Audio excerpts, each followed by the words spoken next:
In this video, I'm going to show you some tricks and tips for making a design on your moccasins, your wraparounds, or your mukluks by using a leather paint or a leather dye pen.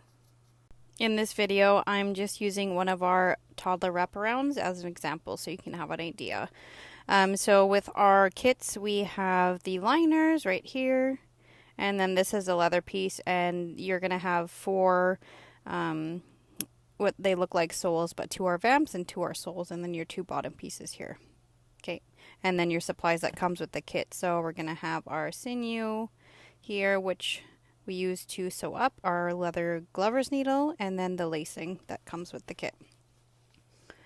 And if you want to see how we put this all together, we have another video that should be up and running on how we assemble and put together the wraparounds. So feel free to check that one out too. Okay, so these are the other pieces, just showing this as an example of what we have. And now I will show you how to get started on doing your design for the wraparounds, or any, you can use this for moccasins, mukluks, any kind of leather piece you want. We're just going to trace the sole here. So I'm using the sole just as an outline, and you'll see why in a second. So I'm just using a nice metallic pen so it doesn't show up on the leather or make any marks on it. Okay, once we have our tracing, I'm going to grab a Sharpie, have that handy. Okay, then you want to grab your Sharpie and just make a little tick mark so you have a center for where the design will have to line up. I'm just going on my iPad, kind of doing a little cheat way. I'm finding a design that I like and then screenshotting it. Okay, then I'll keep that photo and then I can size it to the size that I want it to fit on my vamp there. So you'll see in a second. So this is a little trick if you don't have a printer or you're just not good at freehanding. This is something that you can do to kind of get started and make sure that you you have a matching design on both sides of your moccasins. So I'm just going to try to get it to fit how I like the proper sizing, make sure it's not too big and not too small because we need a little bit of an allowance for our sewing and all of that good stuff.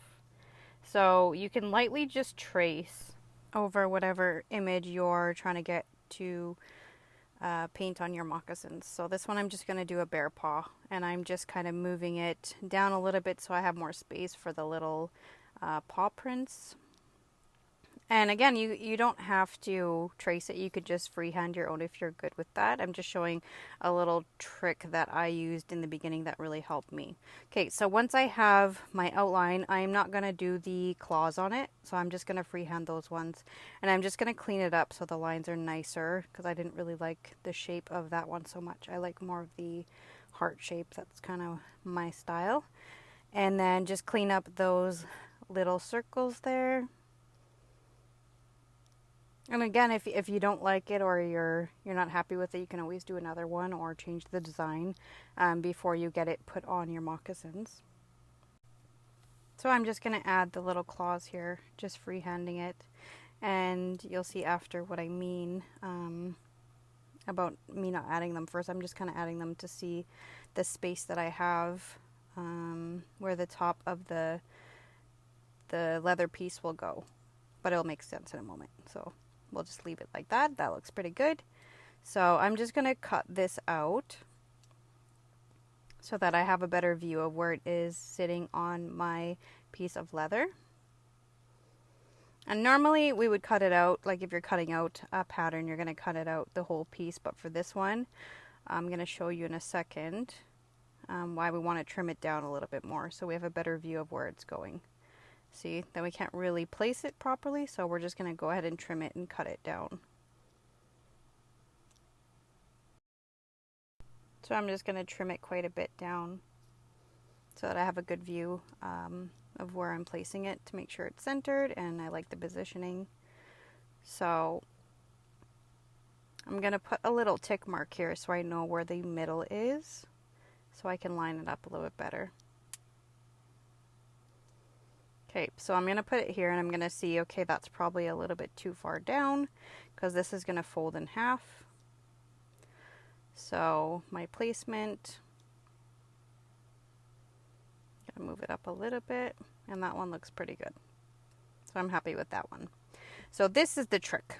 You don't have to draw anything on your leather at all. What I found works really well is if you grab a pen, just make sure it's not going to poke through the the paper, and you're just going to want to trace. Okay, so you're going to trace what you originally did, and this will be your permanent line. So you want to make sure that you're happy with this, that you want to put a little bit of pressure into it, but try not to go through the paper if you can. And I'll show you in a second. It's a neat little trick. Okay, so I did that. I'm going to leave the claws off. And if you can see in the camera here faintly, you have a really fine outline. Okay, so now you don't have to draw anything on there. If we don't like it, we can just rub it and redo it. It's not permanent, it's just a little indent. So I'm going to grab my leather paint and my leather dye pen, and this one's really good. It doesn't bleed. You have to give it a few minutes to dry. It has two sides, so it's really good for fine lines and drawing really fine details. Okay, so now we're going to get started and draw the outline with the leather dye pens, and these ones are real leather. That's the brand, and they work really well. They don't dry out, they last long, they don't rub off, so they're a really good brand to get. I'm not sure where you can get them. I think Amazon might have some sellers. I get them locally in Winnipeg from Moccasins, but yeah, I'm not too sure. I'd have to check on that one. So we're going to do the outline for the bear paw. So I'm just using the black for this. And I would suggest starting off with a thin line, and you can always build up instead of going really heavy and thick, as you can't really remove it after. So if you need some practice, I would suggest probably practicing on a scrap you have, or even a piece of material, something just to get the hang of it. But it feels like using a marker pretty much. Okay, so now I have the outline, and then I'm going to freehand those little claws at the top.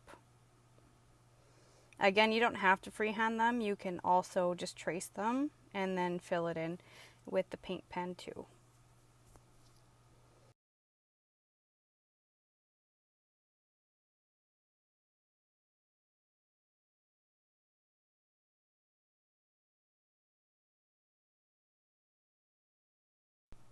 So once you're all done with your outline and you're happy with it, we have two, so we got to repeat it. So we're going to do the same thing on the second one. So you want to try to line it up as best you can. If you want to, do your tick mark in the middle, and then you can always just take a ruler and measure it if you want to, or freehand it. I've done so many that I'm pretty good at eyeballing it right now. So we're going to repeat the process again, exactly the same.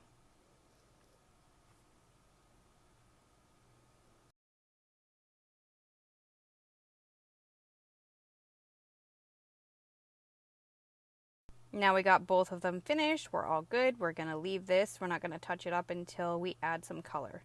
So here I'm using Angelus leather paint, and it comes in so many pretty colors. Really nice. I think you can buy it directly from them. I'm sure you can Google it and find out where to get it as well. So we're going to grab a little paintbrush. I would suggest a small, fine paintbrush. Okay, and we're not going to load up the paint. We're going to do really thin coats. And I'll put a picture here of the paint that I'm using. So I'm using the pearl blue, which is really pretty. So I'm going to show you how to fill in the little paws here.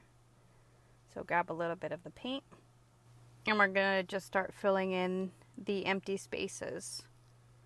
So you want to do light coats to begin and then build it up. For this one, because the color is quite dark, I only have to do about 2 coats. Depending if the color is lighter, then you might have to do a few more, but I would suggest letting it dry a good amount of time in between, or else you can have peeling, bubbling, and all that stuff that you don't want. With the paints, what I love about it is you can get super creative. You can do your own design. You could do freehand, pretty much anything you can think of. If you're able to paint it or draw it with the pens do come in different colors as well, but they don't really show up the greatest like some of the colors on the hides that are already dyed, like the gold here. or, you know, browns and stuff, they don't really show up as well. But the Angelus leather paints, they're really good. So if you want to give those a try, I would suggest those. They have gift packs and stuff, I think, with different colors that are really fun to get creative with and try new things. But for me, this is, I love painting and I love drawing, and I always have. So for me, this was nice to incorporate into some of my work. And I just wanted to share with everybody so that you can see how easy it actually is. It's not very hard at all. And it's a lot of fun. So these are some of the ones that I've done with the paint you can see here. So this is the baby wraparounds, like what we're making right now. This is the paint that I used. So if after everything is dry and you see you want to do some touch-ups, that's when you do it. Just when the actual, like the blue paint I'm using is dry, then you can go and just clean up the lines a little bit. So I'm just going to clean up a little bit of the lines here.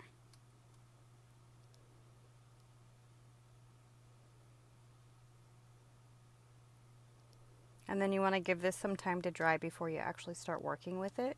I would say, you know, to be safe, an hour, depending on what color you use. Some dry faster. Give it more time just in case if you're not sure. So you don't want your work to smear or anything.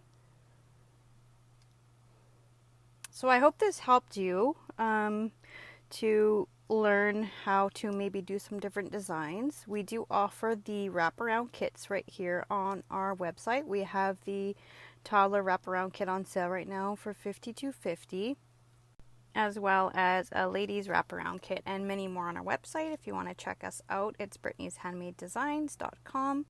So I'm going to end the video here by showing you one of my favorite pairs that I did a few years back, and this is a toddler mukluk and mitten set done with the Angelus paint.